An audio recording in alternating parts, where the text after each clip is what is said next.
everyone, Karen here, the Unpinned Creative at Unpinned Creative. I'm back with another 5 pages for you this week. This is what we worked on last time in the last video, and these are the pages that we're going to be working on today. So this bright yellow copy paper page, bright yellow is not my favorite color, but I love how these turned out, and it's all about using what you have to your best advantage. So the first thing we need to do is remove the page from the book so we can do all the messy stuff away from our journal. I'm going to start as always with inking around the edges.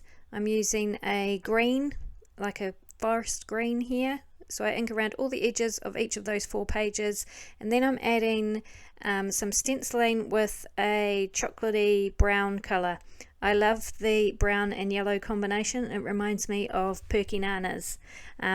Aussies and Kiwis will know what they are. I'm not sure if you have them in America. Next I'm taking a piece of, I think it's 6x6 scrapbook paper, quite a lightweight paper, and I'm trimming it down to be the same or just slightly smaller than the page I'm going to be sticking it to. Adding a thumb notch and then going ahead and inking around all the edges. Again, I'm using the foresty green colour, and while I'm at it I decided to ink around the edges of this note paper, this vintage notepad. Fold that in half, that's going to be going on the front of our pocket. And then this is some vintage writing paper. I'm inking around the edges of that as well. I love using vintage writing papers in my journals. And then I am taking my leaf stencil and adding some stenciling to the top corners of the page, back and front. You'll notice that I don't clean my stencils. One, I'm a very messy crafter, and 2, I really like that it gives me some colour variation when I do stencil. Obviously if I want a solid colour and I'm very particular about the colour, then I will clean my stencil before I use it, but if not, then I like that I get sort of a combo of different colours in the finished stencil, if that makes sense. You can see that on those leaves there, how they sort of come out browny green, so I love that. It's more interesting for me. And then the next thing is to take a quarter of a piece of doily that I have coloured with different inks, and I'm going to glue that as a tuck spot on the front of this pocket that we've created. I'm just using white glue down each of those 2 straight edges, and that's going to create a nice little corner tuck, which we will be putting the little note paper into later. And the last step is to fussy cut a wee fairy. Now at this stage in my videoing I was interrupted and stopped recording, and then went on to finish the rest of these pages without pressing record again. So I'm really sorry about that, but I'm going to quickly explain to you what I did. So that was the first page done. We're going to pop that pocket and the little note papers aside and move to the back page of this 4-page set. Taking a half doily, I measure it up against the crease of this page, trim off the bottom, and then use glue stick in the center of the doily and my white glue with the fine tip around the outside edge to glue it down. It's the least messiest way I've found to stick a doily down. Moving on to the little pocket, I'm taking the piece of that scrapbook paper that we cut off from the first page, adding a thumb notch and inking around the edges, of course. Then with that little piece of doily that we cut off, I'm just adding that as some background to the bottom left of this pocket, and fussy cutting another fairy to stick on the front.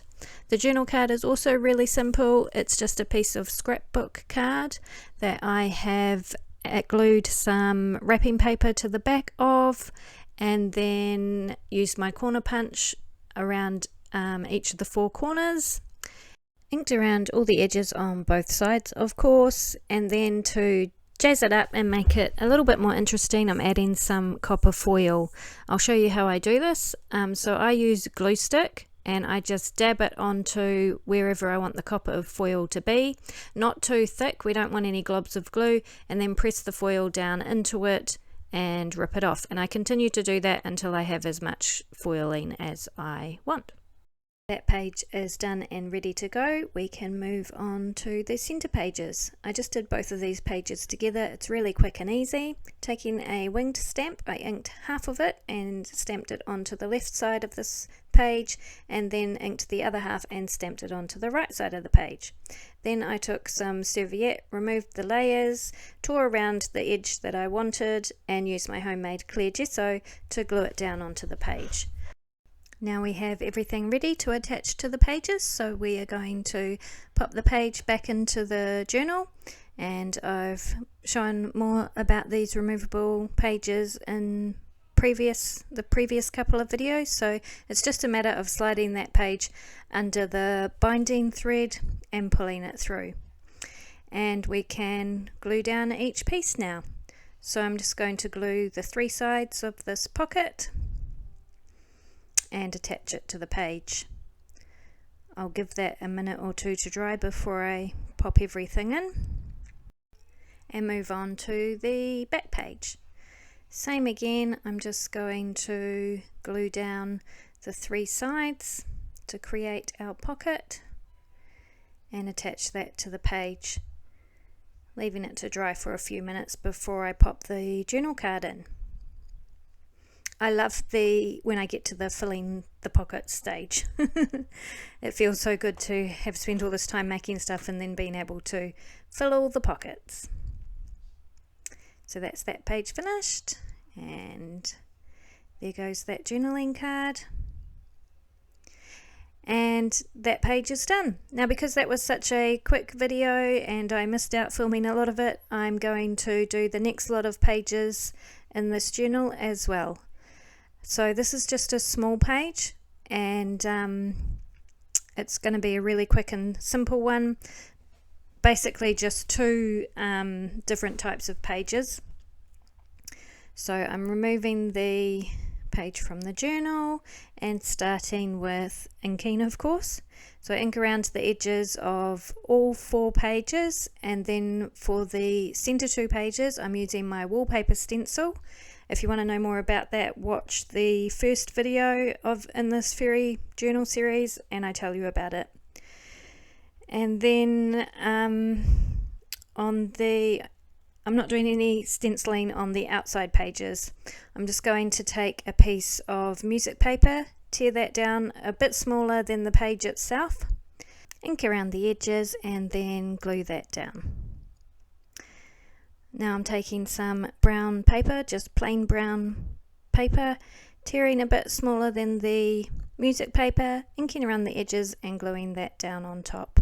And then I'm going to move to the back page and do basically the same thing, just in reverse. So I'm starting with the brown paper and then putting the music paper on top. Changing papers up slightly like this is a good way to fill pages but make them a little bit different. So I love when I have a lot of pages to decorate or fill, I do little things like that, like swapping around the layers to make them slightly different to keep interest, but also not having to think too much about what I'm going to do for an extra page. Now I'm stenciling over the top of all those 3 layers. Typically you would stencil as the bottom layer of a collage, but I like that how the stencil looks on the different types of paper, so I'm doing it on top. And I'm finishing off the page just with another fairy stamp. And that's a cute little easy peasy page that you could journal on. Now we can move to the center pages. And for the center pages I'm going to create 2 little pockets. These are just the flaps off of a envelope.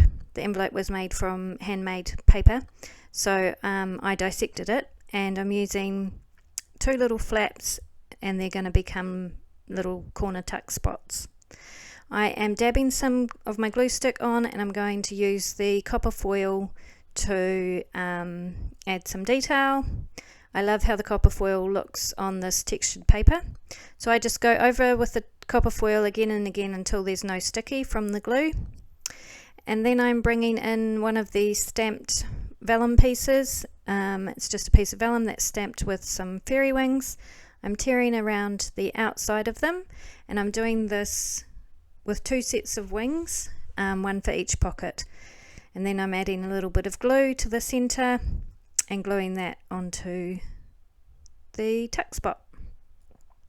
And then, because all fairy wings need some bling, I have some tiny little gold stars here, and I'm going to add 3 of those to the center of each of those sets of wings. So I'm just using white glue and a wax pencil to stick them on. And that is what they look like. So we'll pop those aside to dry, and I think we are ready to put that page into our journal. Oh no, we're not. We're going to make some tags. So I'm grabbing a scrap piece of cardboard and creating 2 little tags, cutting it to the size I want, snipping off the corners. We've all made a million tags before, I'm sure, and if you haven't, I'm sure you soon will. And then I'm covering the back side with the brown paper. I do this by glue sticking the tags and then sticking them onto the piece of paper. Once they're both stuck down, I trim around it. Makes it easy peasy and not quite so messy. So those are both trimmed, and then for the front I'm taking this sheet of music paper that I have been using for backgrounds, and it had some beautiful little images on it, so I'm going to cover the front of the tag, one each with each of those images, and then fussy cut some more flower fairies, and that is going to be the basis of our tag. So that's the music paper being stuck down, inking everything, of course. I really don't like white edges. I just feel like it gives a much more finished look to a piece if the edges are not white. And then on the back of the tags I'm just adding a simple little leaf stencil. It's just those extra little touches that make all the difference, I think. So once the flower fairies are glued down, I'm going to punch a hole in the top of each of the tags and add a little bit of ribbon. I get all my ribbons and things from I get most of my supplies actually, including inks and things like that, from thrift shops. Alright, we can pop that page back into the journal. Sliding it under. It's easier if you slide a corner under first and then pull it through, and if the glue is quite wet it will crinkle a bit, so you are better to wait till your page is completely dry, but I am very impatient. And then we can glue those pockets down. So I'm using a stronghold glue for this handmade paper. It's very porous, so I didn't think the white glue would work so well. And then our tags go in. And that is a set of beautiful little pages as well. Really quick and easy. And don't we all love quick and easy? So that is the second set of pages for this video done. And then for the next video we are going to be doing this wallpaper page. So I'll show you how I use wallpaper as a background page. I'll show you in this journal. We're making a little tuck spot and a corner pocket with a flap, etc, etc. You'll see in the next video. Thanks so much for joining me. I'll see you next time.